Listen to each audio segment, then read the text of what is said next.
Une vie, une œuvre. Dogen Zenji, 1200-1253.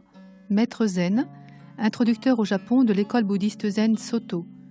Une émission de Bénédicte Niogré. 雪は降りけり谷の戸に春木にけりとうぐいしぞなく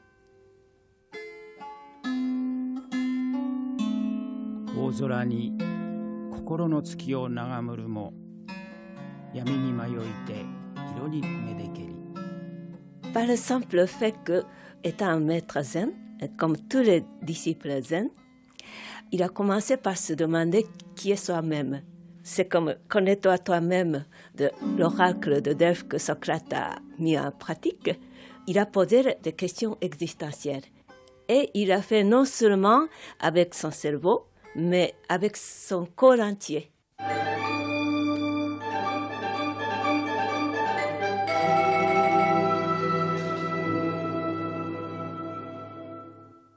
Orokanaru, 我は仏にならずとも主情を渡すそうのみならん。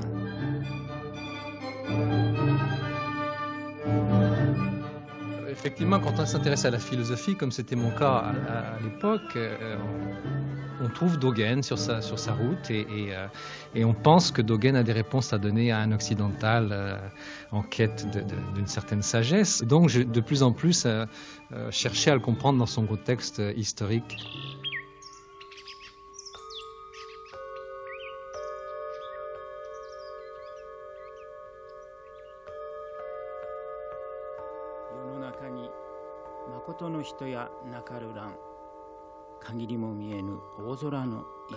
En ce monde, qui peut se prétendre être véritable, lequel d'entre nous est-il capable de discerner où finit le ciel bleu? En ce monde, qui peut se prétendre être véritable, lequel d'entre nous est-il capable de discerner où finit le ciel bleu?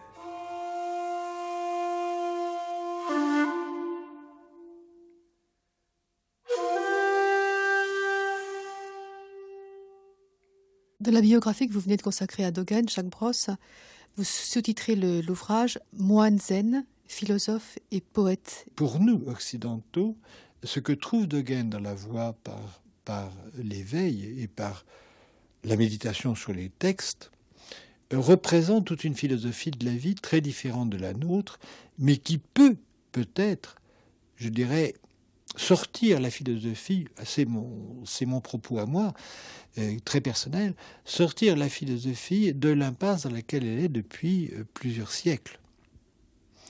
Je crois que la philosophie est indispensable à la vie et que nous n'avons plus de philosophie.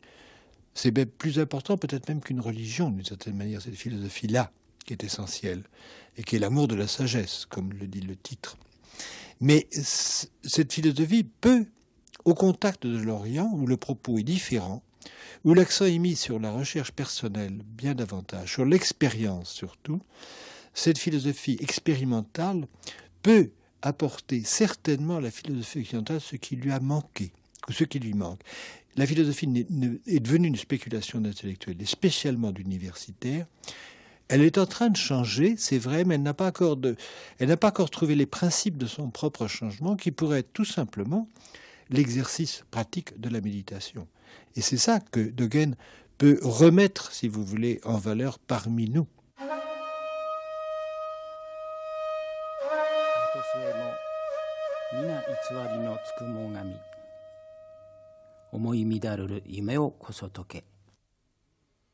L'origine et la fin, ni l'une ni l'autre ne sont vraies. Prêchez-vous-le à vous-même.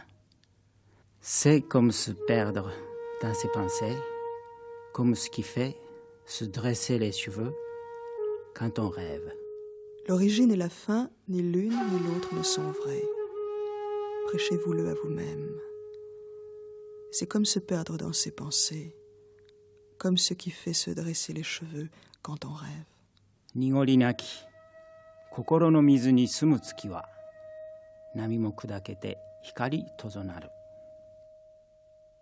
Sur les eaux de l'esprit, la lune paisiblement s'épanouit. qu'une vague les trouble, elle pénètre jusqu'au fond, et la boue devient lumière.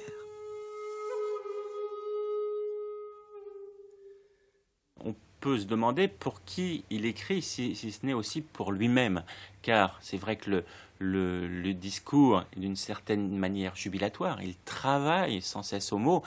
Souvent on a pu comparer Dogen à le travail philosophique, entre guillemets, de Dogen, à celui de Heidegger, notamment justement par ses considérations sur le temps. Bon, moi je trouve que ce parallèle est un peu facile. Néanmoins, comme Heidegger, il a un travail très particulier sur la langue où sans cesse il va adopter des formules grammaticales, des néologismes, des tournures pour essayer d'aller au fond des choses et au fond des mots.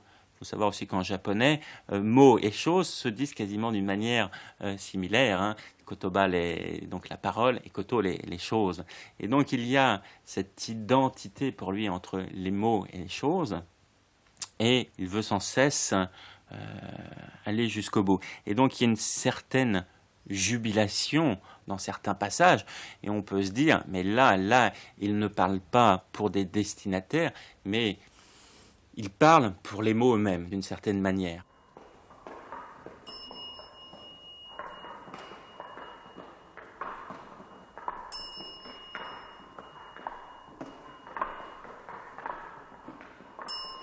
Bernard Faure, vous avez étudié et pratiqué le bouddhisme zen au Japon et maintenant vous enseignez aux États-Unis l'histoire des religions asiatiques à l'université Stanford en Californie.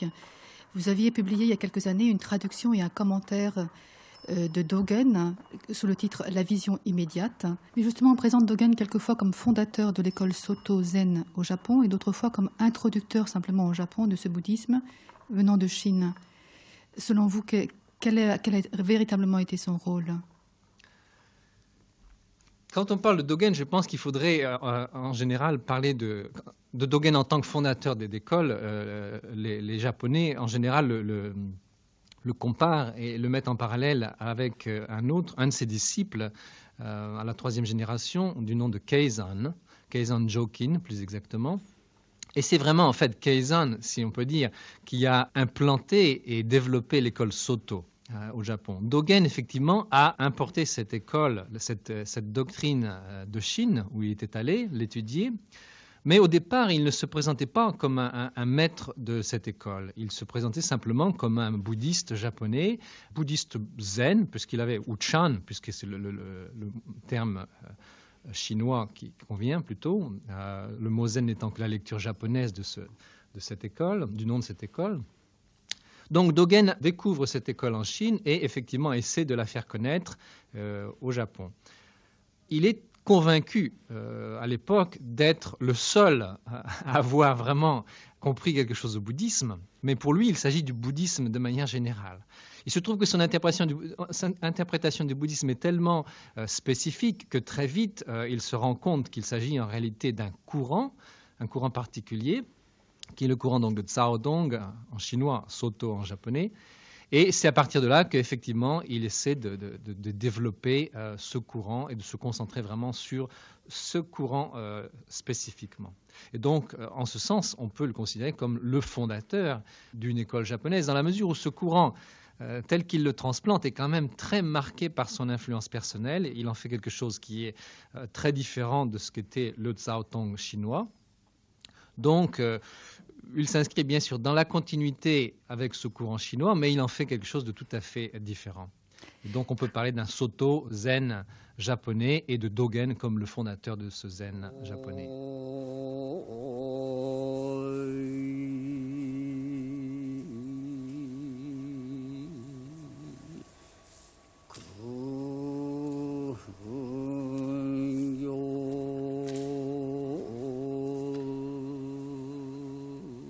Cet esprit offre des fleurs au firmament.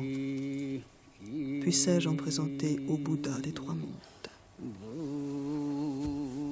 Kono kokoro, amatsu sora ni mo hana sonau, Mio no hotoke ni tatematsurabaya.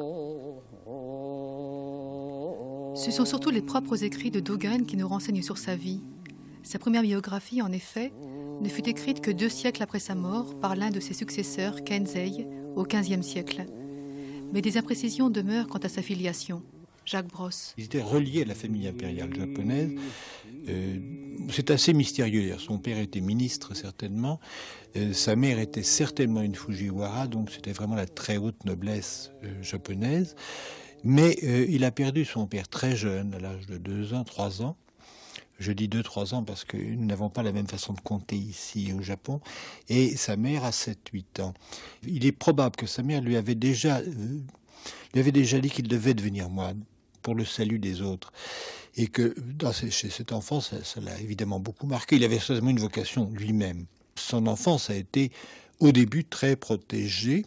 Il a vécu dans un milieu donc très luxueux certainement et très cultivé. Dogen savait naturellement le chinois très bien, comme tous les Japonais de l'époque en tout cas. Mais il est certain qu'il lisait des textes très difficiles à l'âge de 5-6 ans. Dès qu'il a commencé à lire, il lisait des textes bouddhiques déjà très difficiles. Et donc il s'est trouvé à 7 ans tout seul. Il a été pris en charge par un oncle très puissant qui en voulait faire son héritier. Et l'oncle a consenti finalement à cette vocation. Bon, alors, ce petit garçon est devenu moine à l'âge de 12 ans. Et il est resté moine jusqu'à la fin de sa vie.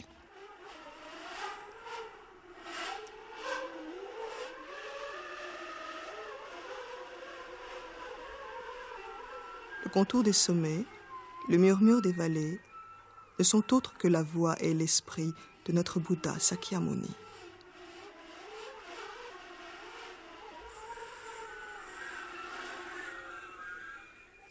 Une fois qu'il est devenu moine, il a compris qu'il fallait être guidé.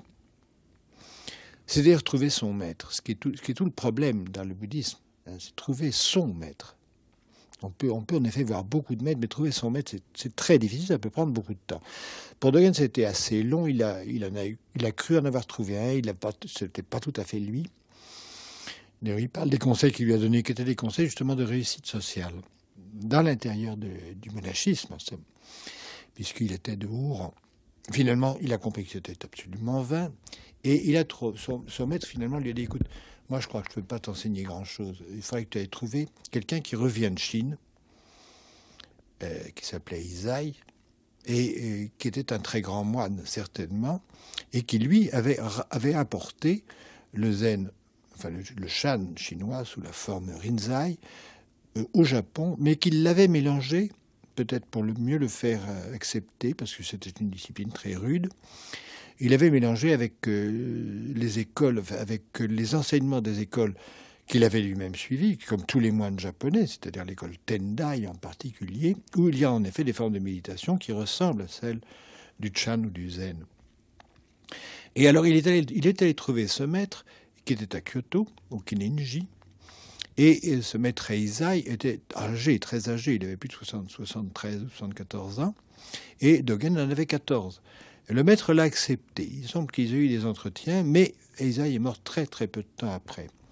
Désolation de ce jeune garçon qui enfin a trouvé son maître, tout de suite ils sont compris, et qui reste tout seul. Deux entrefaites, son maître ancien, le premier qu'il avait eu, meurt, son oncle maternel qu'il avait recueilli meurt, et il se trouve absolument démuni de tout. Or, Eisai avait un très grand disciple, Ryonen, très jeune, d'ailleurs il avait une 30aine d'années, et qui prend sous sa protection le jeune Dogen. Et il semble qu'il y a eu vraiment une union fraternelle extrêmement forte entre eux, vraiment quelque chose de très décisif, mais au niveau, disons, de la relation plutôt fraternelle que paternelle, comme avec les maîtres précédents. Et il reste assez longtemps, 8 ans auprès de lui, et puis tout à coup il conçoit des doutes, non pas sur l'enseignement de Ryonen, mais il pense que Ryonen ne peut pas le faire arriver à l'éveil, parce que ce jeune garçon, depuis l'âge de 7-8 ans, était déterminé à arriver à l'éveil du Bouddha, et rien d'autre, pour lui rien d'autre de compter dans la vie. Et il dit au maître, eh bien, écoutez, si vous voulez bien, moi je vais aller en Chine, parce qu'il faut retourner à la source, au foyer même du zen, du Chan. Et le maître dit, mais oui, tu peux y aller, mais finalement je crois que je vais y aller avec toi, parce que dans le fond je ne comprends pas non plus le fin mot. Et ils sont partis donc pour la Chine, en 1225, donc Dogen avait tout juste 25 ans. Et là encore, nouveau parcours, difficulté de trouver un maître chinois. Et finalement, rencontre vraiment du maître, c'est la rencontre avec Jushin qu'on appelle Nyojo en japonais.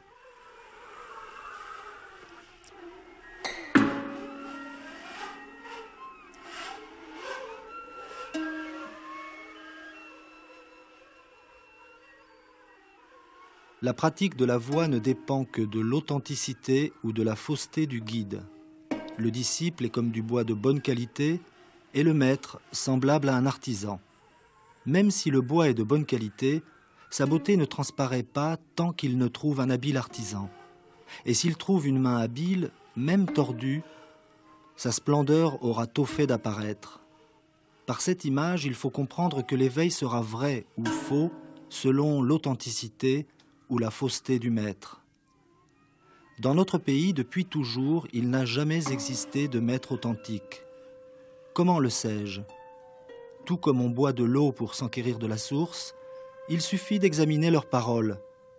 Dans notre pays, depuis les temps anciens, des maîtres ont composé des livres, ils les ont expliqués à leurs disciples et les ont exposés aux hommes comme aux dieux, mais leurs mots étaient verts et leurs paroles n'étaient pas encore mûres.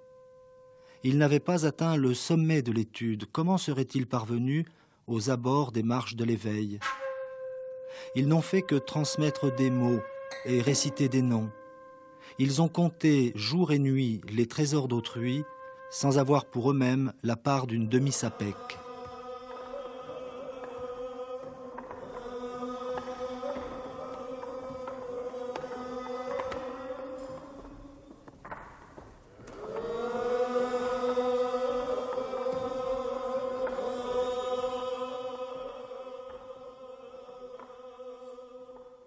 Qu'est-ce que la transmission ? Premier point, il faut savoir qu'à l'époque où vit Dogen, c'est donc l'époque des Song en Chine, il y a une tradition qui veut qu'on reconnaisse formellement un disciple comme...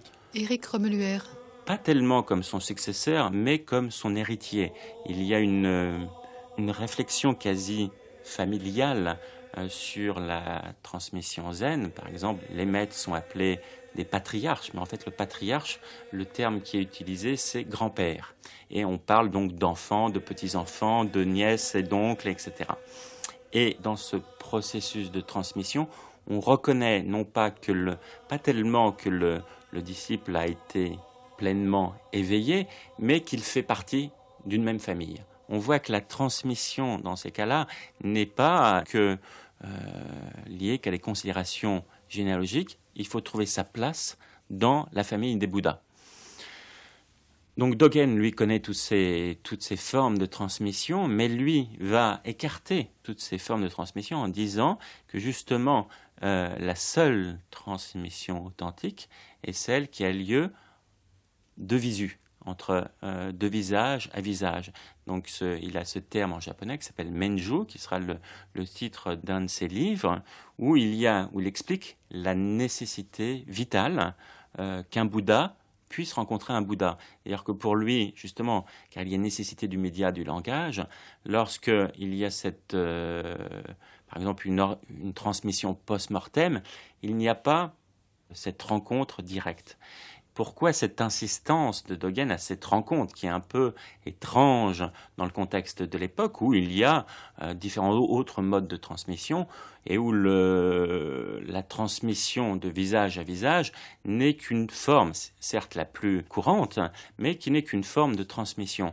Pourquoi lui refuse, mais vraiment en des termes parfois très virulents, très durs, toutes les autres formes de transmission ?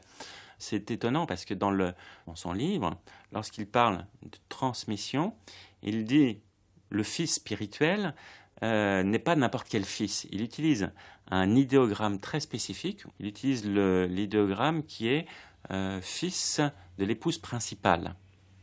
Or, en fait, les études qui ont été faites sur la vie de Dogen depuis une vingtaine d'années ont remis en cause les biographies officielles qui avaient cours dans l'école Soto, en présentant donc Dogen comme le fils d'un des grands aristocrates de la cour, qui s'appelait Minamoto Michichika. Et maintenant, on pense plutôt qu'il est le fils d'un autre Minamoto, qui s'appelle Minamoto Michitomo, un autre aristocrate, et d'une concubine. En fait, lui-même, très vraisemblablement, n'était qu'un enfant d'une concubine, une sorte de bâtard. Et toute sa vie, il a été obsédé justement par le fait qu'il n'ait pas été un fils légitime, en tout cas le fils d'une épouse principale. Il faut savoir que, très vraisemblablement, lui-même n'a jamais pu rencontrer son père et sa mère, ou en tout cas, il n'a pu les voir que lorsqu'il était très jeune. Très vraisemblablement, son père et sa mère sont morts lorsqu'il était jeune enfant, et donc lui n'a jamais rencontré ses parents. Il n'a pas été intégré dans une lignée, puisque s'il avait été donc le fils de Michitomo, il aurait été promis à une carrière brillante. Très vraisemblablement, il a été placé dans l'école Tendai, justement, parce qu'il était un enfant surnuméraire et qu'il ne pouvait pas avoir accès à des hauts postes au sein de l'aristocratie, au sein du gouvernement japonais de l'époque.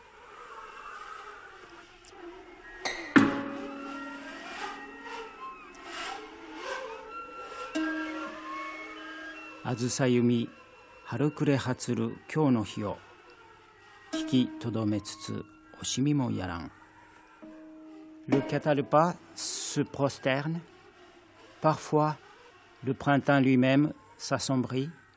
Le jour semble long. Pourtant, on regrette de le voir finir. Le catalpa se prosterne. Parfois, le printemps lui-même s'assombrit. Le jour semble long, pourtant on regrette de le voir finir.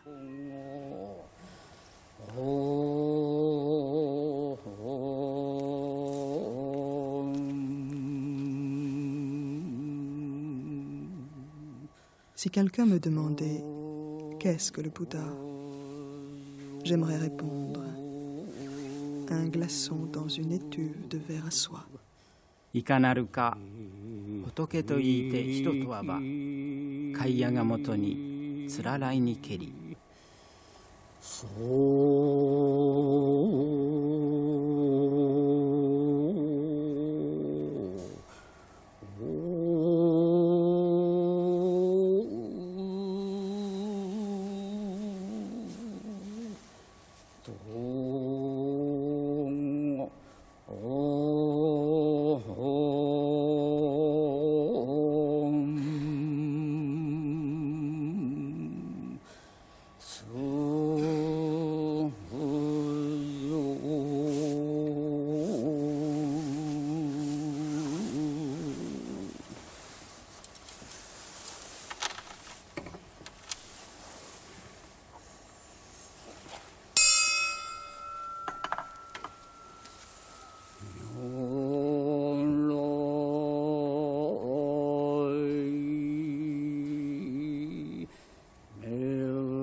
Dogen a été le seul véritable disciple de ce maître chinois Zhuxing.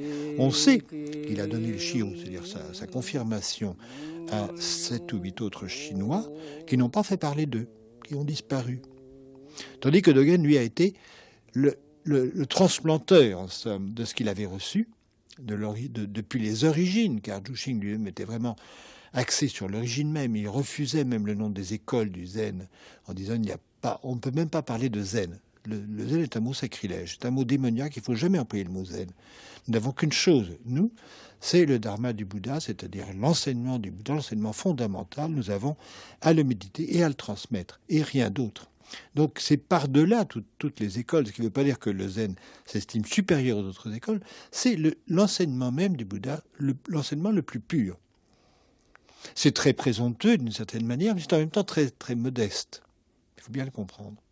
Alors c'est cela que Dogen a reçu. Il est resté 2 ans auprès de ce maître. Il serait volontiers resté plus longtemps, mais finalement il fallait qu'il aille au Japon pour expliquer, pour exposer ce qu'il avait enfin trouvé, ce que lui-même avait cherché si longtemps au Japon. Donc il est reparti en 1227 et là il a commencé à retourner dans son monastère, puis il s'est rendu compte que ce monastère s'était dégradé. Et finalement, il a été obligé de fonder lui-même son propre monastère. Ça lui a pris beaucoup de temps et de fatigue, certainement. D'ailleurs, il ne faut pas oublier que Dogen est mort à 53 ans, épuisé. Donc, il a fait des efforts surhumains pour parvenir à exposer enfin la dharma du Bouddha au Japon.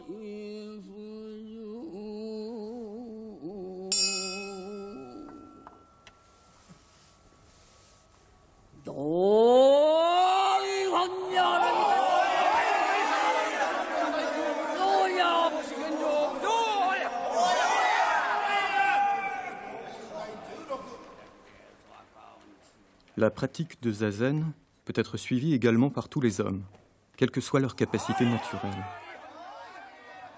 Après avoir entendu cette vérité de la bouche du défunt maître de Tian Tung, sous les grands songs, je pratiquais assidûment jour et nuit la méditation assise. Tous les mois n'abandonnaient quelque temps la pratique, de peur de tomber malade durant les fortes chaleurs ou les grands froids.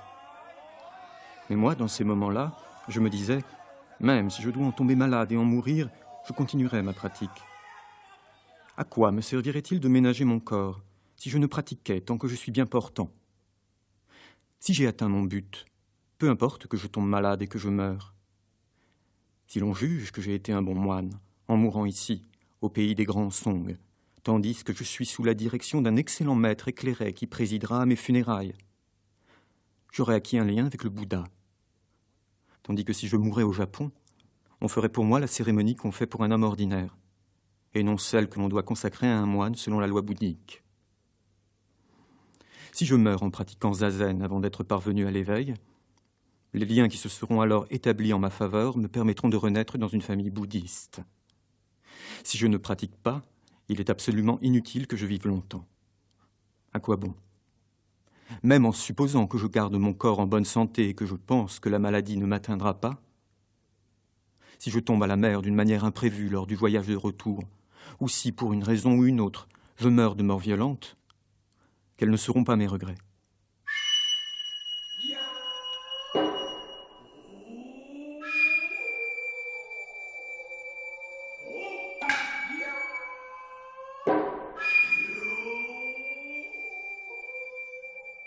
L'attitude et la pensée de Dogen a beaucoup évolué au cours de sa carrière, disons, enfin au cours de sa vie depuis son retour en Chine.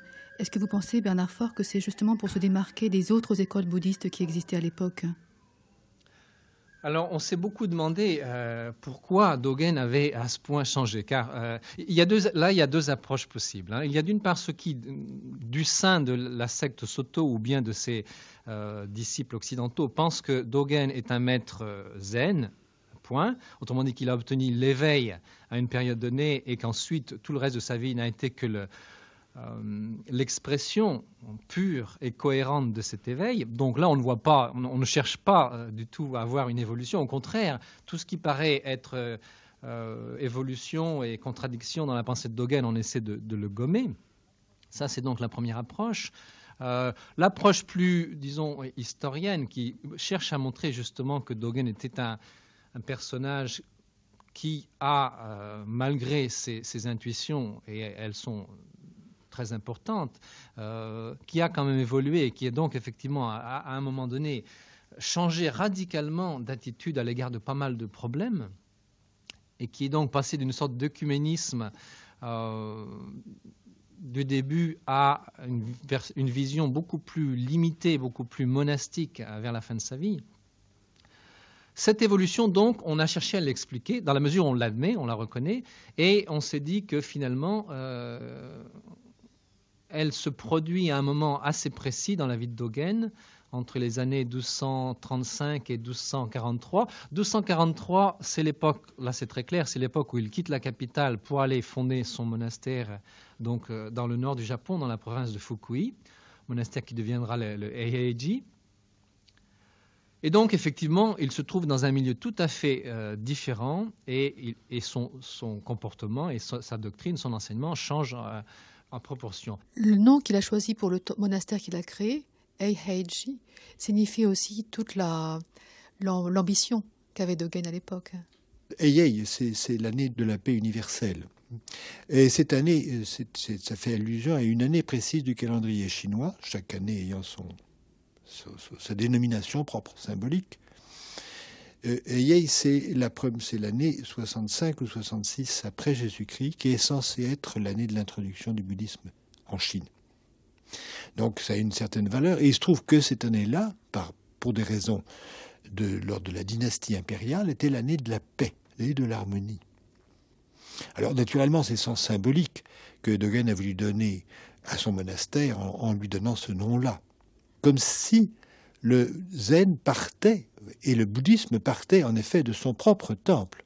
Mais d'autre part, on a remarqué que déjà ce changement commençait à se manifester dans les années précédentes et on s'est rendu compte que finalement, ce changement correspond à l'arrivée dans sa communauté, d'abord la communauté qu'il avait au sud de Kyoto, à Fukakusa, l'arrivée dans sa communauté d'un certain nombre de disciples, nouveaux disciples qui venaient d'une école, le Dharmashu, une école qui avait des difficultés à l'époque, semble-t-il, d'un point de vue politique, qui était plus ou moins menacée par les autres grandes sectes bouddhiques, et dont finalement certains membres sont séduits par Dogen et viennent étudier à ses côtés.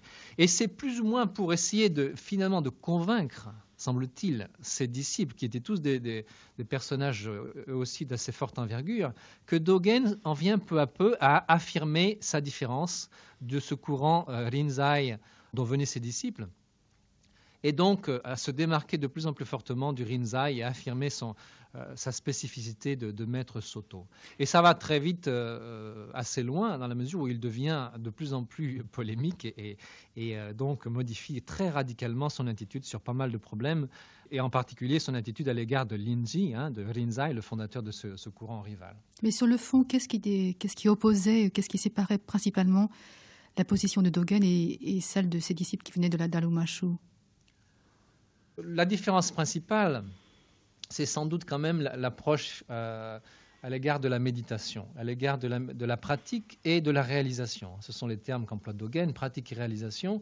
La pratique, c'est de manière générale la méditation assise, qui caractérise plus précisément cette école. Et la réalisation, évidemment, c'est l'éveil final qu'on essaie d'obtenir. Dans l'école Rinzai, on enseignait et on enseigne toujours que la pratique est un moyen pour obtenir la réalisation. Autrement dit, la méditation assise est un moyen pour obtenir l'éveil. On pratique dans le but avoué d'obtenir, grâce à la méditation, une sorte de réalisation spirituelle. Dogen s'oppose à cette approche en disant que une telle pratique est encore dualiste. Et le dualisme, c'est vraiment la bête noire du bouddhisme. Tous nos problèmes viennent d'une pensée dualiste, le fait que nous opposions constamment le bien et le mal, le blanc et le noir, que nous ayons une pensée binaire.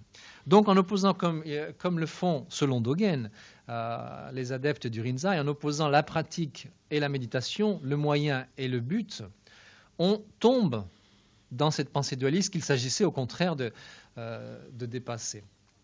Donc pour Dogen, la pratique en réalité n'est pas un moyen vers un but. Il ne s'agit pas de chercher un éveil dans le futur, il s'agit de réaliser que cet éveil s'est déjà réalisé en quelque sorte, que tout être, quel qu'il soit, est déjà foncièrement éveillé.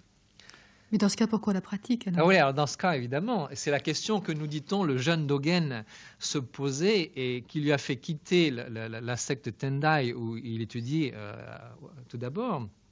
Car finalement, c'est une conception qu'on retrouve dans tout le bouddhisme, ce qu'on appelle le bouddhisme du grand véhicule, la notion que tous les êtres ont une nature de Bouddha et que cette nature de Bouddha, finalement, on ne peut ni l'obtenir ni la perdre. C'est une sorte de prédestination en quelque sorte. Chacun est éveillé et finalement, on se crée des faux problèmes en pensant qu'on est dans l'illusion, qu'on souffre, etc. Tout ça, ce sont des illusions. Il suffit de le savoir pour finalement que tout ça tombe comme un voile qui nous couvrait les yeux. Alors, le danger de cette forme de pensée, et le danger, on le voit souvent se réaliser dans le bouddhisme de l'époque, c'est de penser que tout est arrivé. Si tout est déjà là, finalement, pourquoi se casser la tête? Pourquoi essayer de réaliser une pratique souvent très austère, très pénible? Pourquoi ne pas simplement s'accepter tel qu'on est? Et évidemment, vous voyez tout de suite les sortes de dérives laxistes auxquelles ce genre de pensée peut se prêter. Et Dogen s'est bien rendu compte, évidemment, dans le bouddhisme de l'époque, que les dangers étaient bien réels. On voit à l'époque, au Mont Hiei, donc, où il étudiait, toutes sortes d'abus se produire. Les moines se laissaient vraiment souvent aller. Ils prenaient femmes et enfants, ou bien ils se livraient à la pratique guerrière. On voit apparaître ce qu'on appelle les moines guerriers. Bref, les monastères bouddhiques étaient devenus des lieux souvent assez mal famés. Et c'est pour réagir contre ça que Dogen voit l'importance la nécessité de réagir contre cette interprétation trop facile de cette notion de ce qu'on appelait l'éveil foncier, le fait que chacun est en soi éveillé. Il cherche donc à établir un compromis, ou plutôt une synthèse, entre ces deux manières de penser. Il faut admettre qu'on est éveillé, donc il ne faut pas chercher l'éveil comme un but distant que l'on ne pourrait atteindre qu'au terme d'une très longue et très pénible pratique. Non, le but est déjà atteint, mais si l'on est éveillé, la pratique, au lieu d'être un moyen vers ce but, la pratique est simplement l'expression la plus simple, la plus naturelle de cet éveil. Autrement dit, le fait d'être éveillé n'implique pas qu'on ne doit pas pratiquer. Au contraire, on doit pratiquer parce que c'est ce que fait quelqu'un, c'est ce que fait un Bouddha, c'est ce que fait quelqu'un qui est éveillé.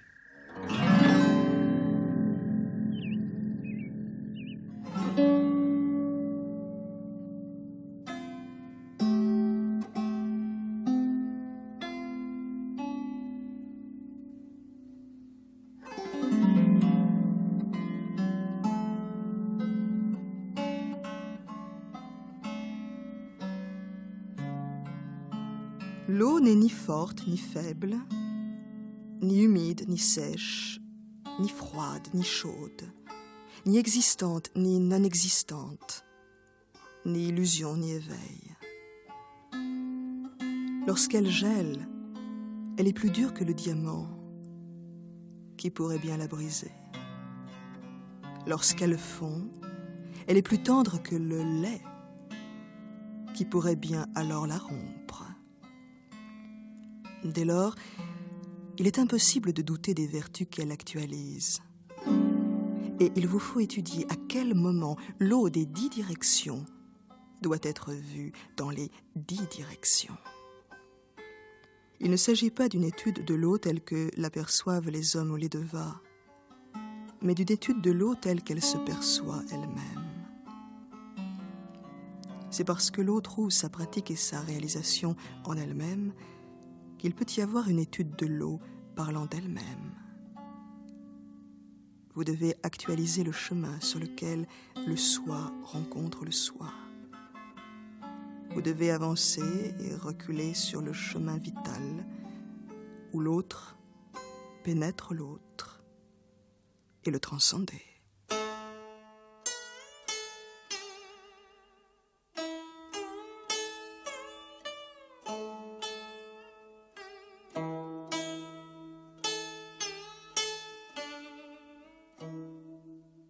Par rapport aux autres maîtres zen de son époque, Dogen a laissé une place beaucoup plus grande, d'une part aux laïcs, d'autre part aux femmes. Michiko Ishigami Yagonitzer. Oui, oui. Alors, l'originalité de Dogen dans l'histoire des religions dans le monde, c'est que, alors que dans la plupart des religions, les femmes sont traitées un peu comme obstacle, pierre d'achoppement des hommes, c'est-à-dire comme quelqu'un de négatif. Dogen est un des premiers à reconnu la capacité des femmes à comprendre l'enseignement du Bouddha, mais aussi à le pratiquer. Et ça vient du fait peut-être que c'est sa mère qui l'a incité à devenir religieux. Et puis son successeur, Ejo, a aussi eu une mère formidable qui l'a incité à pratiquer le zen, et, sans rechercher le nommer profit, mais de faire pratiquer vraiment le bouddhisme. Alors donc, il a appris cela certainement en regardant de ses propres yeux comment les moniales zen sont estimés en Chine, dans les monastères zen. Et il cite d'ailleurs les exemples. Oui. Alors, il y a un chapitre de Shobogenzo qui s'appelle « Vénérer et respecter celles qui ont saisi et compris la morale de l'enseignement du Bouddha ». Et là-dedans, les femmes ne sont nullement à mépriser. Et quand on rencontre une religieuse féminine qui a compris la loi bouddhique, il faut accueillir auprès de lui, demander son conseil et s'instruire. Et il trouve que c'est idiot qu'il y a des maîtres zen qui ont fait le vœu de ne pas rencontrer des femmes de génération en génération dans ces futures existences. Et il dit aussi, s'il y a des religieux bouddhistes qui ne veut pas s'approcher de femmes en disant que c'est dangereux, etc. Il dit qu'il n'est pas digne de bodhisattva, parce que le vœu de bodhisattva, c'est-à-dire l'être destiné à l'éveil, qui a fait le vœu de sauver tous les êtres vivants, ne peut pas être un tel être, parce que si on ne s'approche pas de femmes, on ne peut pas sauver les femmes. Enfin, tout ce qu'il a écrit de très radical dans ce chapitre se trouve seulement dans la version secrète de Shobo Genzo. Il y a 28 tomes, et ça a été longtemps tenu secret. Maintenant, naturellement, c'est publié. Le Bouddha lui-même, vous le savez, avait refusé de faire des nonnes, des religieuses. Et c'est seulement Ananda qui a pu l'obtenir du Bouddha. Mais pourquoi ? Faut pas parler à ce sujet de misogynie, je pense, en gros. C'est simplement l'état de la société. De même que les philosophes grecs ne s'adressaient pas aux femmes parce que les femmes étaient incultes. Elles étaient incultes à cause des hommes, bien entendu. Tout simplement. Elles étaient maintenues, telle la femme au foyer, elles tissaient au besoin, elles ne sortaient jamais, elles étaient complètement incultes, elles ne recevaient aucune éducation de lettrés. Et il en est de même dans la société asiatique ancienne. Donc, bien sûr, les femmes étaient les égales des hommes, en droit, parfaitement, mais en fait, par leur inculture, Dogen pensait que il n'a pas eu de nonne, ça c'est vrai. Mais cependant, il en voulait. Alors, comment expliquer ça? C'est assez difficile, peut-être. Mais de nos jours, il y a autant de religieuses zen que d'hommes. Hein. Il y a autant de femmes que d'hommes dans le zen actuellement, dans le bouddhisme maintenant. C'est en train maintenant de changer beaucoup. Dans la lignée des patriarches telle qu'elle nous est parvenue jusqu'à aujourd'hui, dans la lignée de Dogen, la lignée Soto, il n'y a donc pas encore eu de femmes. Non, il n'y a pas eu de femme, c'est vrai, mais par exemple, le maître de mon maître, Kodo Sawaki, a donné son investiture à une femme, qui est très remarquable d'ailleurs, et il y a actuellement au Japon des maîtres femmes, ça existe. Et alors, en plus de cela, je peux ajouter qu'en Occident, il y en aura de plus en plus, parce qu'en Amérique, où le zen est arrivé avant, chez nous, ils ont 20 ou 30 ans d'avance par rapport à nous, pour la réception du zen, les grandes abbayes sont généralement, le plus souvent, dirigées par des femmes. C'est assez étrange. Donc, je crois elles sont en train de prendre leur revanche, si toutefois il y a une revanche à prendre, ou plutôt elles sont reconnues comme des maîtres authentiques, et semble-t-il, je pense à l'exemple américain, extrêmement reconnu par les hommes eux-mêmes. Ici, en France, je pense que la même chose doit arriver. Moi, personnellement, j'ai autant de disciples femmes que d'hommes, et j'ai donné l'investiture à des femmes comme à des hommes, en tout cas l'ordination.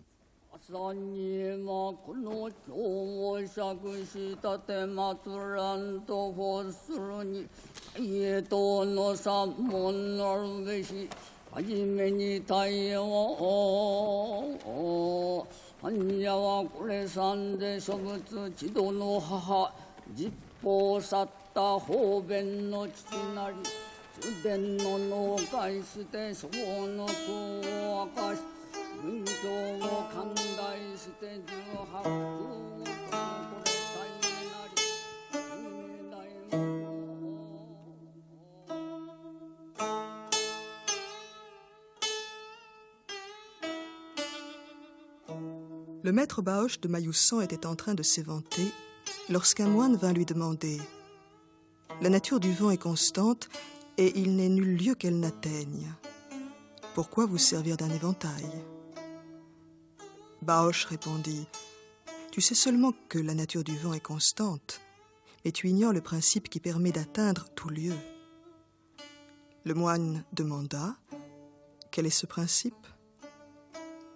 Pour toute réponse, Baoche se contenta de s'éventer.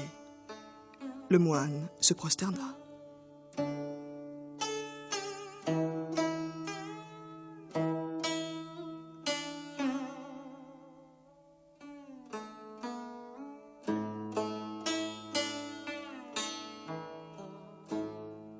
La pensée de Dogen est surtout exprimée dans son ouvrage maître, qui est le Shobo Genzo, dont vous avez traduit certains extraits, Bernard Faure, dans ce livre La vision immédiate.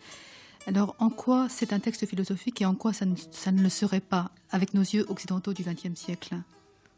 Alors là, c'est une question effectivement assez complexe, car on parle du Shobogenzo. En réalité, les érudits japonais et occidentaux ne se sont pas encore mis d'accord sur la question de savoir s'il y avait un seul Shobogenzo ou plusieurs.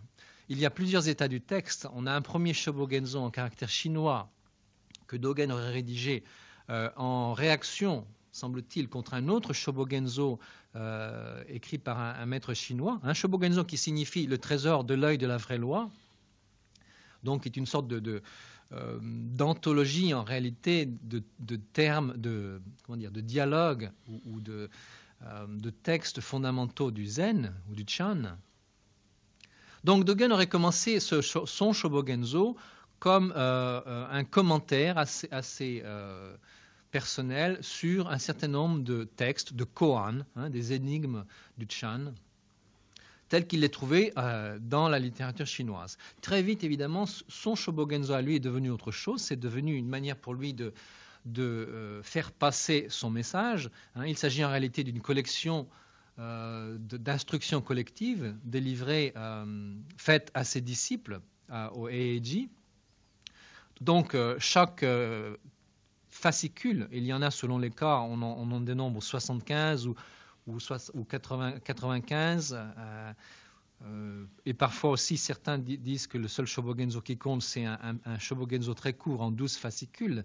Donc chacun de ces Shobogenzo, finalement, est un ensemble de sermons faits par Dogen à ses disciples. Et donc tous sont très marqués, très datés dans le temps, et ils correspondent à des occasions spécifiques que nous, la plupart du temps, ne connaissons pas. Donc nous, évidemment, nous sommes obligés de prendre, là encore, ces textes sans tenir compte du contexte, en ignorant la situation dans laquelle ils ont été prêchés. Bien, donc on a déjà un certain nombre de textes qui revendiquent le titre de Shobogenzo. Et malheureusement, il y a beaucoup de points communs entre ces textes, mais il y a aussi pas mal de différences. Et en particulier, le Shobogenzo en 12 fascicules nous montre un Dogen très très différent du Shobogenzo en 75 fascicules. Le Shobogenzo en 75 fascicules, c'est un Dogen très effectivement philosophique, si vous voulez. Là encore, j'utilise des guillemets, qui nous parle de l'éveil, de la nature, de la réalité ultime et de tas d'autres choses très très très belles. Le Shobogenzo en 12 fascicules, par contre, nous montre un Dogen beaucoup plus préoccupé de problèmes pratiquement techniques et aussi de choses très très rituelles. Doit-on mettre une robe monastique? Quel est le sens, quel est le symbolisme de cette robe? Quel est le symbolisme du culte des stupas, de ces mausolées ou tombes dans lesquelles on déposait les reliques des saints et du Bouddha?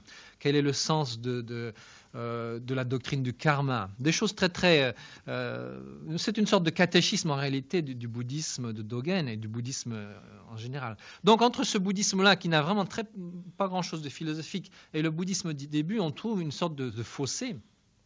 Et on peut appliquer le terme de philosophie au premier texte, on aurait du mal à l'appliquer au second. Donc dans le premier cas, on a un Dogen qui peut effectivement faire office de penseur et qui peut être intégré assez facilement dans un discours philosophique général.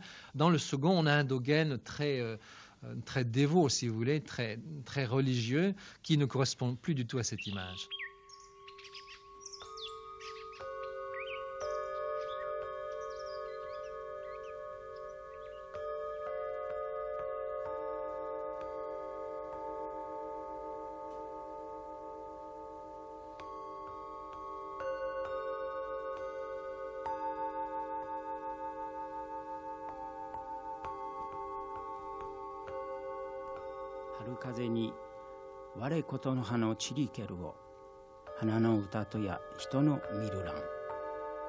Dans le vent du printemps, avec les pétales, est tombée une parole que je venais de citer. Ne pourrait-on imaginer que c'était le chant de la fleur? Dans le vent du printemps, avec les pétales est tombée une parole que je venais de citer.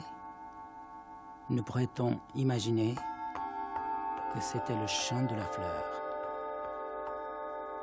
Fleurs, feuilles rouges, neige de l'hiver. Quelle dérision! la couleur de mon esprit ne dépendait que des saisons.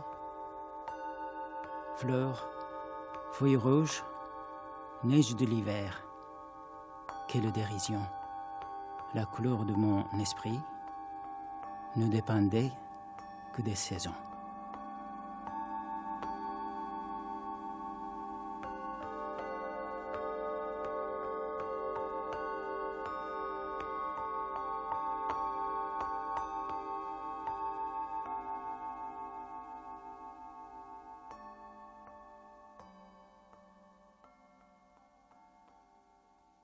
Éric Remeluer, vous êtes l'auteur d'une anthologie de textes zen chinois et japonais parue sous le titre « Les fleurs du vide », ainsi que d'un guide du zen qui recense les divers lieux de pratique dans le monde. Et alors, en autodidacte, vous avez appris le japonais pour pouvoir approcher les textes de Dogen et les traduire. Pourquoi cette démarche ? Mon approche de Dogen est assez intellectuelle, c'est-à-dire je pratique le zen depuis une vingtaine d'années. Mon approche était celle-ci, c'est-à-dire essayer de comprendre qu'est-ce qui a amené donc un moine japonais à noircir des milliers et des milliers de pages qui étaient saisies d'une frénésie d'écriture, c'est-à-dire qu'on le présente souvent comme un protestant du bouddhisme qui n'a consacré sa vie qu'à la pratique de la méditation. En fait, en lisant ses œuvres, on voit que sa pensée, ses intérêts dépassaient le cadre de la méditation et cette véritable, ce que je dis, frénésie d'écriture est proprement saisissante. Je crois que si on traduisait l'intégralité de son œuvre, on aurait peut-être l'équivalent de 3-4 000 pages qu'il a écrit sur... Bon, c'est vrai que la plus grande partie s'étale sur une dizaine d'années, et il y a des moments où il écrit peut-être 30-40 pages par jour. Pour lui, le bouddhisme doit passer par le langage. Et donc son propos, lorsqu'il écrit, c'est pas tant d'enseigner le bouddhisme, mais de le réécrire. Et ça, c'est très, très constant tout au long de son œuvre. Il est là pour réécrire le bouddhisme. Alors, on peut se demander aussi pourquoi il prend cette position qui est différente de la position habituelle des moines zen chinois. Il faut savoir que Dogen, donc, appartient d'abord à l'école Tendai. Il prend donc l'ordination au sein de cette école. Et au sein de cette école, l'étude des sutras, et plus particulièrement le sutra du lotus, est quelque chose de très important. Et donc Dogen se sent redevable de cette tradition où l'on étudie, où l'on pense et on vénère d'une certaine manière les sutras, et plus particulièrement les sutras du lotus. Et la tradition zen chinoise, elle, se présente comme autosuffisante et n'ayant pas besoin du support des sutras. Alors lui, il va reprendre la pensée de l'école Tendai en disant non, il y a besoin d'étudier, de penser et de réfléchir, même de vénérer, puisqu'il y a tout un mouvement, il y a toute une dévotion chez Dogen vis-à-vis des sutras, plus particulièrement le sutra du lotus. Pour lui, le langage, c'est le dharma, c'est-à-dire la loi bouddhique. Il n'y a pas d'opposition l'une à l'autre, même pour lui, on pourrait comprendre que le langage est que l'expression, la coquille de la loi bouddhique. Alors lui, il va aller beaucoup plus loin en disant non, le langage est en lui-même la transmission bouddhique.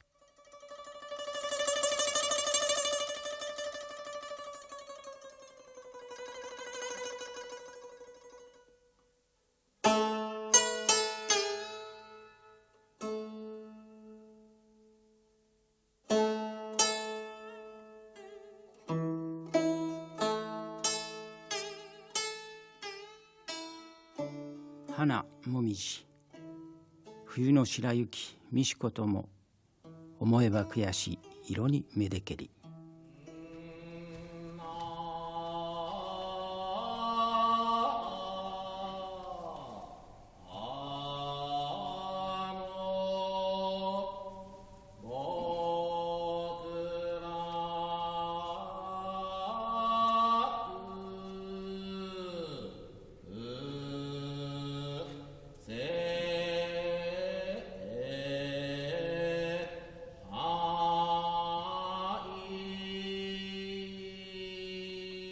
faut pas détacher l'enseignement de la pratique ni la pratique de l'enseignement. Voilà ce qu'enseigne Dogen. Par conséquent, il est nécessaire de connaître en effet les textes comme guide de la pratique, rien d'autre. Mais il faut les connaître. Pourquoi ne pas profiter de l'expérience accumulée pendant 2 millénaires et même plus, et dans le Chan depuis le VIe siècle jusqu'à nos jours, de toutes les expériences qui ont été faites par des maîtres, qui les ont transmises. C'est comme si une fois que nous sommes dans le Zen, bon, actuellement, nous en sommes à la 83e génération depuis le Bouddha Shakyamuni, mais il y a une transmission constante, que Dogen, d'ailleurs, dans sa lignée, a transmise. Dogen était le 51e patriarche par rapport au Bouddha. Nous en sommes maintenant à 83. Mais il y a une succession, et justement, la succession qui est la transmission, c'est la transmission par-delà les mots, mais c'est aussi une transmission des écritures elles-mêmes et de la compréhension de ces écritures. C'est quelqu'un qui écrivait vraiment très bien. C'est ce qui vraiment, je crois, la seule chose qui le différencie de ses congénères. Parce qu'au fond, les idées qu'il propose sont assez courantes. L'idée de l'éveil foncier, c'est quelque chose qu'on trouvait déjà un peu partout. La discussion de l'absence de pensée dans le Chan, c'est quelque chose qu'on trouve aussi depuis l'époque des Tang, depuis le VIe siècle. L'idée du karma, ça n'a aussi rien de très nouveau. Mais par contre, il expose tout ça dans un style qui est vraiment splendide, il faut bien le reconnaître. Donc c'est un écrivain de première classe, d'une très grande vigueur, souvent polémique, et c'est ce qui a fait son succès, je crois. D'ailleurs, on sait qu'il écrivait des poèmes aussi, qu'il a eu une vocation littéraire, disons, très très précoce. Oui. Par contre, c'est assez drôle parce que le Shobogenzo, qui est une œuvre en prose et qui est donc un commentaire, finalement, au départ assez traditionnel dans son format, dans sa forme, devient une œuvre littéraire tout à fait splendide. Par contre, les poèmes de Dogen sont, eux, relativement plat. Je veux dire, il n'a pas là où il aurait dû briller en tant que poète.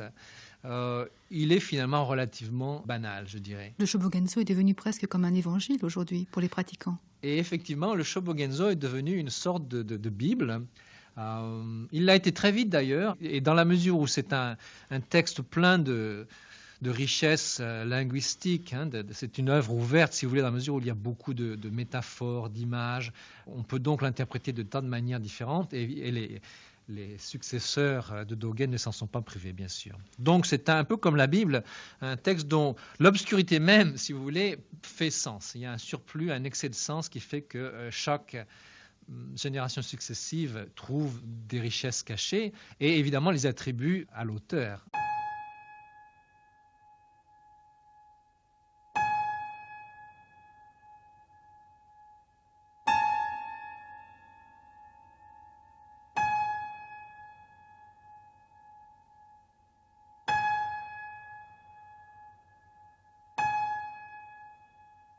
On dit que le Shobogenzo est écrit en japonais. En fait, c'est assez inexact. Pour les Japonais, cet ouvrage est complètement inattendu, incompréhensible, illisible. C'est-à-dire qu'il a beau être écrit dans une langue qui est censée être la leur, ils n'y comprennent rien. Et ça, c'est un des traits aussi de ce livre qui a fait en fait qu'il a été mis de côté au sein même de l'école Soto, puisque les premières impressions de ce livre datent du XVIIIe siècle, alors que d'autres ouvrages plus didactiques de Dogen ont été imprimés très très tôt. Je crois que les premiers sont deux autres ouvrages qui ont dû être imprimés au XIIIe ou au XIVe siècle. Et le fait même que cet ouvrage soit écrit dans une langue assez inattendue, incompréhensible, faite de néologismes, d'un travail sur la langue assez novateur pour l'époque, a surpris donc même ses disciples immédiats, et très vite le Shobogenzo est devenu plus un objet de vénération, plus un symbole de transmission, c'est-à-dire qu'au moment où les maîtres zen donnaient leur transmission à leurs disciples, ils donnaient souvent un exemplaire du Shobogenzo. Mais ce Shobogenzo n'était pas là pour être lu, mais comme étant la preuve que le disciple s'inscrivait dans la lignée de Dogen. Pourquoi? C'est que ses successeurs avaient la plus grande difficulté à comprendre cet ouvrage qui est proprement incompréhensible. Et c'est un des obstacles majeurs, c'est-à-dire que le livre est très très difficile à lire. Alors on dit que le livre est écrit en japonais et on a pu penser que c'était une volonté de Dogen d'ouvrir le bouddhisme à un public non lettré, puisqu'en fait à l'époque tous les livres bouddhistes s'écrivaient en chinois, qui était la langue culturelle par excellence, c'est-à-dire que tous ceux qui pensaient, écrivaient, lisaient, le faisaient au travers de la langue chinoise, comme au Moyen-Âge, les moines communiquaient grâce au latin. Et en fait, il n'écrit pas dans l'optique d'être compréhensible. Pourquoi il écrit en japonais? En fait, on dit que le Shobogenzo est écrit en japonais, c'est inexact. En fait, il est écrit à la fois en chinois et en japonais. C'est-à-dire que la plupart de ces chapitres sont des commentaires qui sont soit des commentaires de sutras classiques, notamment le Sutra du Lotus, qui est un des sutras sur lesquels il réfléchit le plus, soit des commentaires de koan, c'est-à-dire des dialogues en chinois entre un maître et un disciple. Et donc, lui donne ces extraits, ces passages en chinois, donc il y a toute une partie qui est écrite en chinois, et il commence à commenter ces passages en japonais. Mais il va utiliser le japonais d'une manière très particulière, car il faut savoir que donc, le chinois est une langue équivoque, c'est-à-dire que c'est une langue qui manie le flou, où une succession de termes peut être compris de plusieurs manières, où seul le contexte permet de comprendre quel est le sens de la phrase. Et lorsqu'on sort une phrase un peu du contexte, souvent elle peut être comprise de plusieurs manières. Alors que le japonais est lui une langue beaucoup plus formelle, dans laquelle il y a les tournures grammaticales permettent de comprendre quel est le sujet d'une phrase, quel est le verbe d'une phrase, ce qui n'est pas forcément toujours le cas et n'est pas toujours forcément limpide en chinois. Et donc lui, il va opposer donc une langue chinoise qui est équivoque à une langue japonaise qui est, elle, univoque. Pourquoi? Lorsque je vous dis que son propos est donc de réécrire le bouddhisme, c'est pas, là j'emploie bien le terme réécrire, c'est-à-dire que le bouddhisme pour lui est un bouddhisme écrit qui est passé donc par le média donc d'une langue auquel il a accès, qui est donc le chinois. Donc le bouddhisme est écrit en chinois au travers donc des recueils de koan, au travers des sutras, mais lui a une conception très particulière du bouddhisme, et son propos, c'est à la fois de se distancier de la pensée zen ou bouddhiste qui avait cours à son époque, de la retravailler au corps, quasiment au corps des mots, mais en même temps, il veut en être très proche, c'est-à-dire que pour lui, il ne peut pas critiquer, il ne peut que s'en distancier en étant très proche. C'est ça le paradoxe.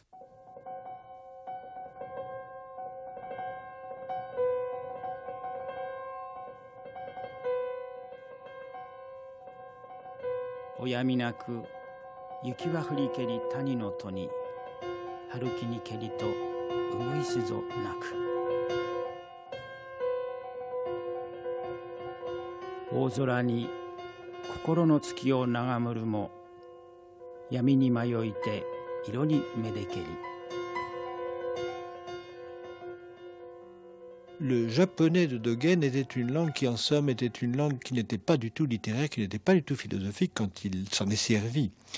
Donc il a innové énormément, et en fait, en se rapprochant toujours des kanji, c'est-à-dire des caractères chinois, on écrivait encore le japonais presque entièrement en caractères chinois. Il y avait que quelques signes diacritiques proprement japonais.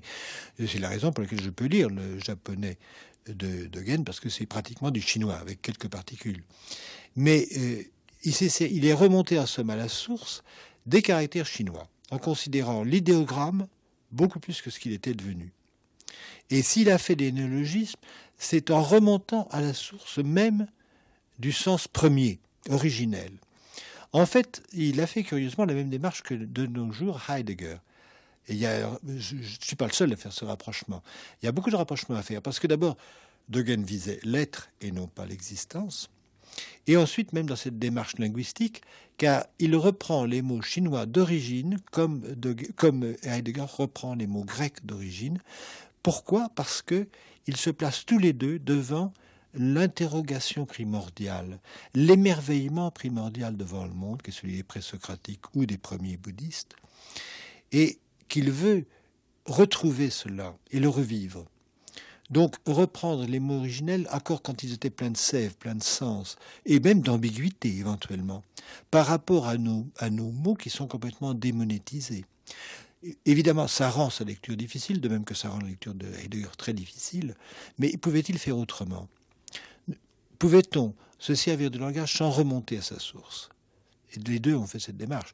Alors évidemment, Dogen, lui, l'important, c'est qu'il a créé un vocabulaire qui n'existait pas, pratiquement. Et qu'effectivement, toute la pensée japonaise, une partie de la poésie japonaise est passée par ce nouveau langage, qui était d'ailleurs une façon de se ressourcer aux Chinois d'origine. Dogen, quand il entreprend cette démarche, s'intéresse donc à l'idéogramme chinois, qui n'est pas la langue d'origine du Bouddha lui-même. Donc il y a déjà là quand même un décalage par rapport aux premières paroles. C'est vrai, seulement Dogen savait quand même très bien le sanskrit. Là, vous savez, tous les moines doivent nécessairement étudier le sanskrit, puisqu'ils doivent étudier l'enseignement du Bouddha dans sa langue. Donc le sanskrit et le pali, il faut être familier avec les mots, avec le sens de ces mots. Bien sûr que c'est la langue sacrée de départ. Seulement, bien entendu qu'il avait, lui, je pense pour lui-même, il avait des équivalents, certainement, dans l'enseignement qu'on lui donnait, même son maître Juxing. Les maîtres chinois avaient toujours à la tête les mots sanscrits correspondants. Bien certainement. Seulement, par ailleurs, il y a l'apport chinois propre, qui est l'apport de... Parce que la Chine a quand même existé en tant que civilisation d'une très grande importance avant l'entrée du bouddhisme en Chine. C'est seulement du 1er siècle, c'est de 65 ou 67 après Jésus-Christ. Il y a quand même eu des millénaires de civilisation chinoise, spécialement le taoïsme, bien entendu. Alors dire, comme on l'a fait un peu rapidement, que le zen, le chan chinois, est une espèce de mélange taoïsme et bouddhisme, c'est une erreur certainement. En fait, ce qui s'est produit, c'est que les premiers traducteurs des textes sanscrits, donc les traducteurs chinois, ont emprunté le vocabulaire taoïste pour les mots métaphysiques, disons, pour les mots philosophiques. Ça, c'est vrai. Mais après, ça s'est corrigé. On a révisé ces traductions qui ne pouvaient pas se satisfaire de ce vêtement, en somme, taoïste. Mais il y a, bien entendu, quand même, dans le chinois, cet apport. Dans les idéogrammes chinois, leur sens est quand même fondé sur la sagesse antique chinoise, que ce soit taoïste ou autre. Donc, effectivement, du fait de la transposition, il y a cet apport nouveau qui est là, mais qui doit enrichir, qui ne doit pas dévier, qui ne doit pas faire dériver la chose. Mais Dogen était assez savant dans ces langues pour ne pas commettre d'erreur lui-même. Mais ceci dit, moi-même, je suis obligé de remonter au sanskrit aussi quand j'écris sur le bouddhisme. Et donc, lui va utiliser le japonais, qui est une langue très précise, pour retravailler et interpréter le chinois, qui est une langue équivoque, qui normalement, lorsqu'elle est lue dans le contexte de l'époque, n'est comprise que dans un seul sens, mais lui va faire exprès de comprendre le chinois d'une autre manière pour pouvoir être le garant de sa propre pensée. Et d'une certaine manière, le japonais va être un métadiscours, c'est-à-dire qu'il n'écrit pas en japonais, il écrit sur deux niveaux de langue, c'est-à-dire il a le niveau chinois et le niveau japonais qui englobe le chinois, qui va être ce que je dis, un métadiscours, un discours sur le discours. Par exemple, chez Dogen, il y a toute une réflexion sur le temps. Une réflexion sur le temps qui a existé, par exemple, chez Nagarjuna, chez certains penseurs bouddhistes, mais qui n'est absolument pas présent chez les maîtres zen chinois. Par contre, lui va essayer de penser le temps. Mais il a besoin de trouver des illustrations, une certaine légitimité aussi dans le discours chinois, discours zen chinois de l'époque. Et on donne par exemple très souvent cet exemple où il va citer un koan d'un maître chinois qui s'appelle Yakusan, qui commence comme cela. Parfois, cela se tient au plus haut d'un pic. Parfois, cela se trouve au fond des océans. Et le koan continue, parfois. En fait, parfois est composé en chinois de 2 idéogrammes. Le premier qui est hu, qui veut dire il y a, ou l'être, ou l'existence, et ji, qui veut dire le temps. Et lui va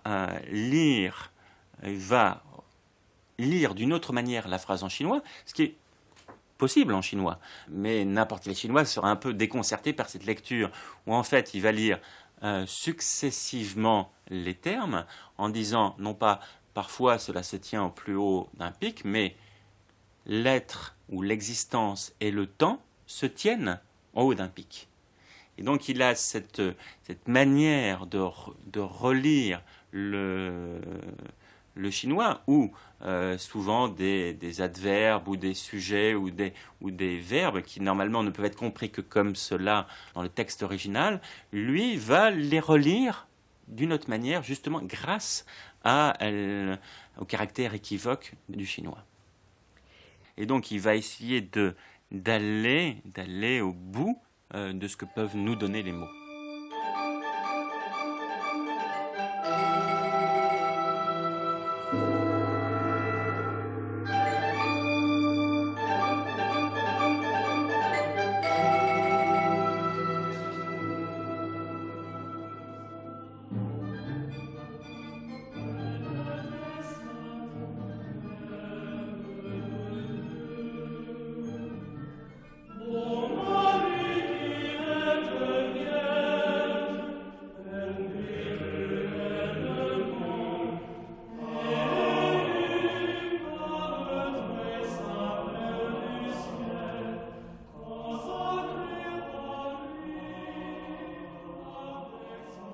Alors vous-même, Michiko Ishigami-Yagonetzer, Oui. vous comparez Dogen et Saint François d'Assise, Oui, donc justement un bouddhiste avec un chrétien. oui, Outre le fait qu'ils ont vécu tous les deux à la même époque, pratiquement, oui. qu'est-ce qui vous a paru les rapprocher l'un et l'autre?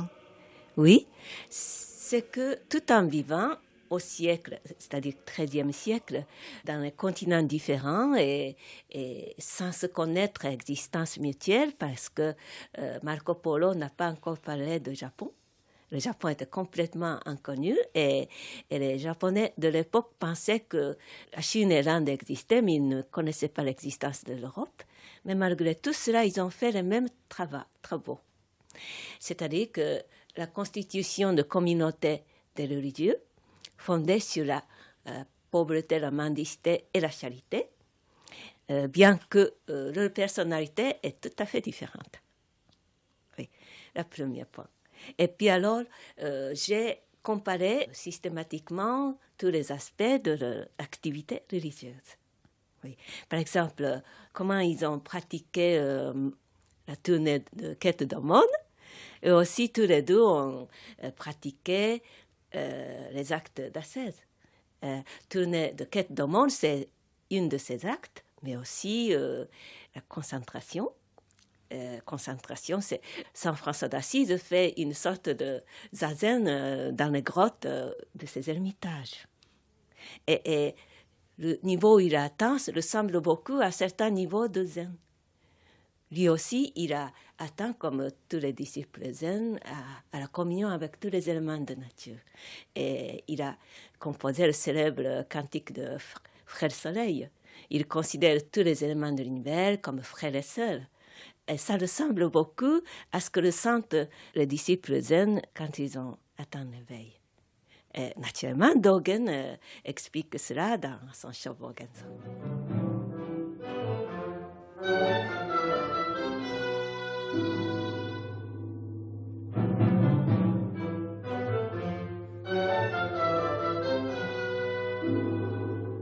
Il voulait purifier le zen de tout élément étranger. Mais c'est vraiment à l'époque Edo, donc au XVIIe siècle, qu'on a essayé de revenir à ce zen pur de Dogen et de créer donc a posteriori une sorte d'image tout à fait idéalisée de ce zen et de Dogen lui-même.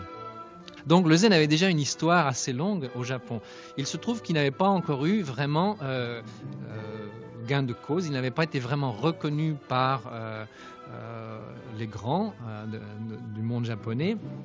Et c'est donc vers cette époque-là, avec l'ascendance d'une nouvelle caste, d'une nouvelle caste guerrière, les samouraïs, les bushi plus précisément, que le zen commence à devenir vraiment l'idéologie dominante, la doctrine qui est à la mode en quelque sorte. Et Dogen donc a bénéficié de cet effet de mode en partie.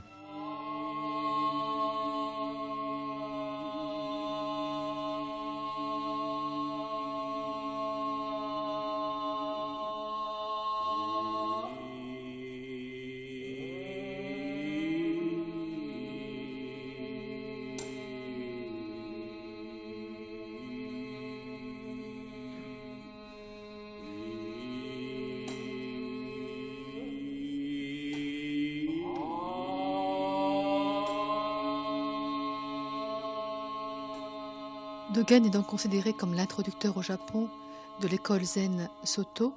Alors en quoi cette pensée se dissocie des autres écoles zen? Elle ne se dissocie pas en fait du tout. Elle prétend en exprimer la synthèse. Il a lancé en somme un appel à la pratique. Parce qu'en fait, le bouddhisme japonais, comme toujours, partout, le bouddhisme devient un intellectualisme. On se contente d'en parler, autour d'une tasse de thé souvent, et c'est arrivé partout.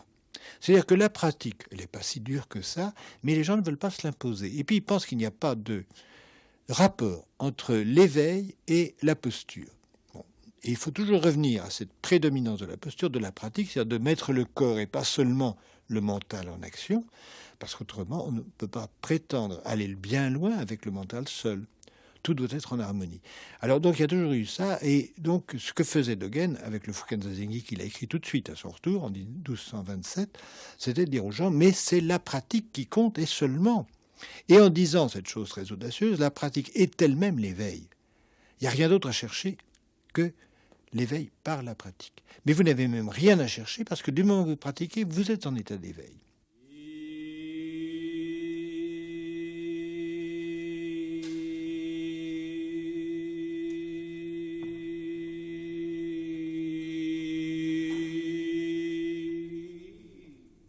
Étudier la voie du Bouddha, c'est s'étudier soi-même. S'étudier soi-même, c'est s'oublier soi-même. S'oublier soi-même, c'est être reconnu et éveillé par tous les dharmas. Être attesté par tous les dharmas, c'est abandonner son corps et son esprit comme le corps et l'esprit de l'autre. C'est voir disparaître toute trace d'éveil et faire naître l'incessant éveil sans trace.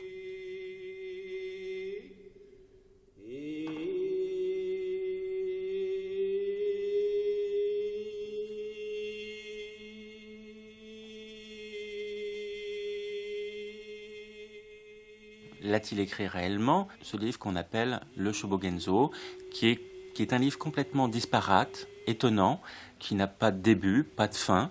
On dit qu'il projetait d'en faire un livre en 100 volumes, en 100 chapitres, mais que la mort l'en a empêché. Et il n'y a pas d'unité. Il n'y a pas d'unité dans ces chapitres. Et c'est un livre complètement étonnant, où on est complètement perdu dans cette lecture. Il n'y a jamais chez lui une volonté d'expliquer le bouddhisme. Moi, je le comprends plutôt comme une volonté d'impliquer le lecteur dans un monde particulier qui est à la fois le monde du bouddhisme et le monde des mots. Et il nous mène sur un étrange chemin, on ne sait pas lequel. Le livre est fait de briques et de brocs. Il n'y a pas d'agencement. On dit que vers la fin de sa vie, il en a fait une version réécrite, repensée. Et en fait, c'est à la lecture, on se demande si c'est réellement vrai. Parce que, par exemple, il y a des chapitres qui sont quasi identiques. L'un, on dit il a été prêché tel jour. L'autre, il a été écrit le même jour. Et les chapitres sont légèrement différents, comme si il y avait deux versions d'un même texte, mais l'un n'est pas en contradiction avec l'autre, ou l'un ne remplace pas l'autre. C'est deux formes du discours qui parfois peuvent être contradictoires. Très souvent, on a des chapitres qui se contredisent mutuellement. Donc, il n'y a pas d'unité. On est emmené, on ne sait pas trop. Et c'est ce qui est aussi un des problèmes pour le lecteur moderne, c'est qu'on ne sait pas où on va en lisant donc ce Shobogenzo. Est-ce que le Shobogenzo qu'on présente comme un livre qui devait être une somme du bouddhisme, est-ce que c'est un livre achevé? En fait, il se présente comme un livre inachevé, mais on dit que c'est plutôt les circonstances qui ont fait que le livre est resté inachevé, ce qui fait que ultérieurement, il y a eu plusieurs versions manuscrites avec un nombre de chapitres différents. Mais moi, en le lisant au quotidien, je me dis, est-ce que l'inachèvement du Shobogenzo n'est-il pas prémédité d'une certaine manière? On a l'impression que Dogen veut laisser inachevé son discours. Aussi, chez Dogen, il y a une réflexion sur le manque, l'incomplétude dans un chapitre qui s'appelle Canon, Avalokiteshvara, qui est le nom du bodhisattva de la compassion, où il reprend un koan où un maître parle à un autre, donc il se donne une réponse, l'un donne une réponse à l'autre, et le premier dit ce que tu dis, fort bien dit, mais c'est simplement 80 ou 90%, sous-entendu de ce qu'il faudrait dire. Et en fait, Dogen fait tout un commentaire là-dessus en disant non, il manque pas quelque chose. Il manque pas quelque chose, c'est qu'il ne s'agit pas de tout dire, mais de dire pleinement. Il y a cette volonté aussi peut-être de laisser quelque chose qui est inachevé, qui reste comme ça, un peu dans le non-dit. Et même à un moment, je crois, il dit il y a trois sortes de mots. Il y a les mots qui ont été dits, les mots que je dis et les mots que je ne dis pas.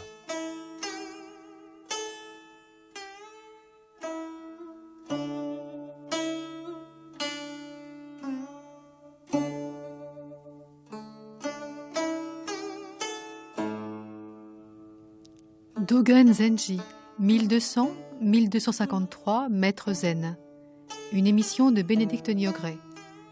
Avec Michiko Ishigami Yagonlitzer, Bernard Faure, Jacques Brosse, Éric Romeluer. Texte lu par Florence Marguet, Hachilo Kano, Frédéric Prévost, Jacques Munier. Recherche sonore, Virginie Lebrun. Mixage, Alice Damasio, Gérard Servet. Réalisation, Isabelle Lefebvre-Huel.